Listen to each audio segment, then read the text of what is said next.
I've been blogging for about 7 years, doing video blogs for almost 2, and representing clients for about 35 years.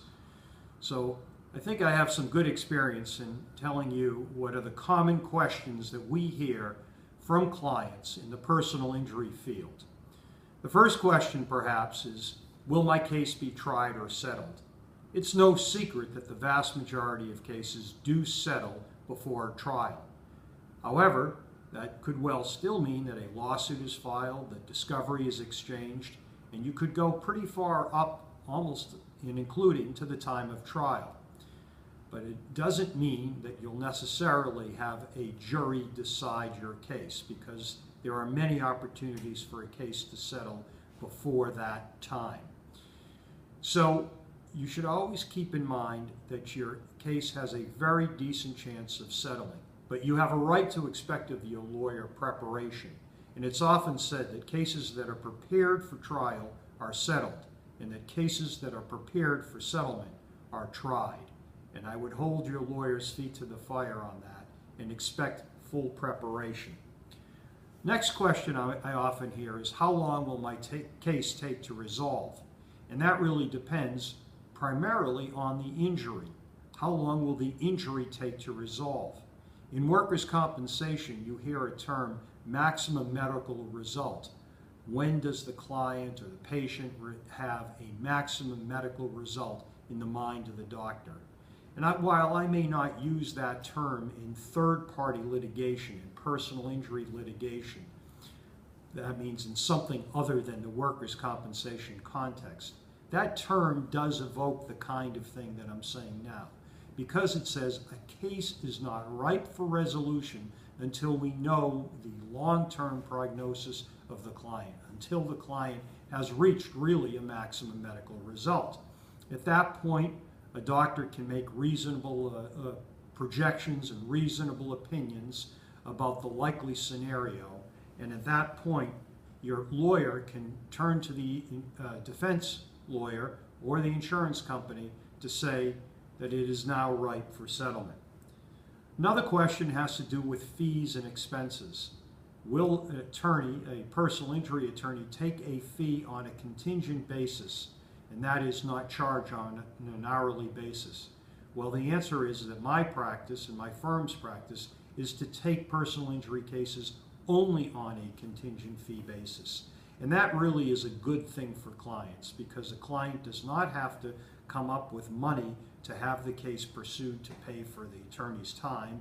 And we go further in my firm, and we do not expect expenses to be reimbursed as they are incurred. In other words, my firm will pay for those expenses, and at the resolution of a case, we will then get our fee and give you a listing of the reasonable expenses that have been incurred and take those. If there is no recovery in those unhappy few instances over the past several decades, my firm will not pursue the client for reimbursement of those expenses.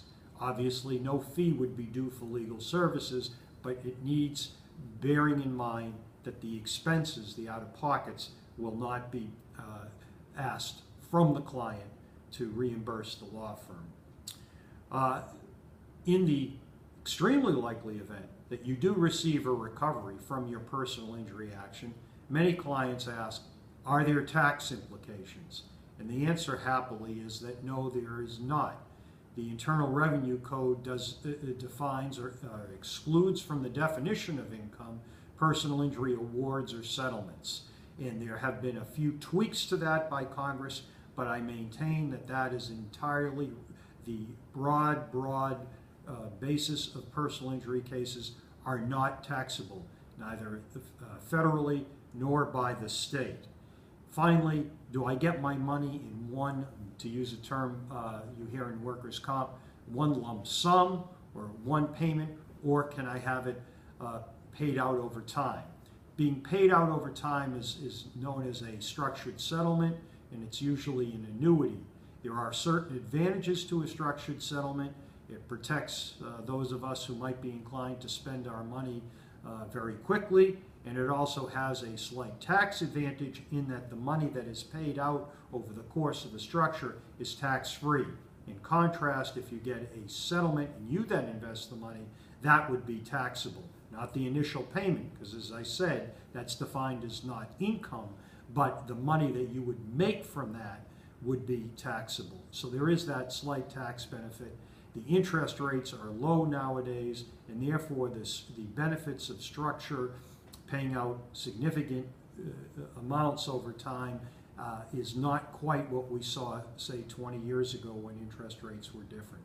I think I've touched on a number of the questions that I am asked, but obviously you'd have to call your attorney for having each and every question answered, and I'd be pleased to do so.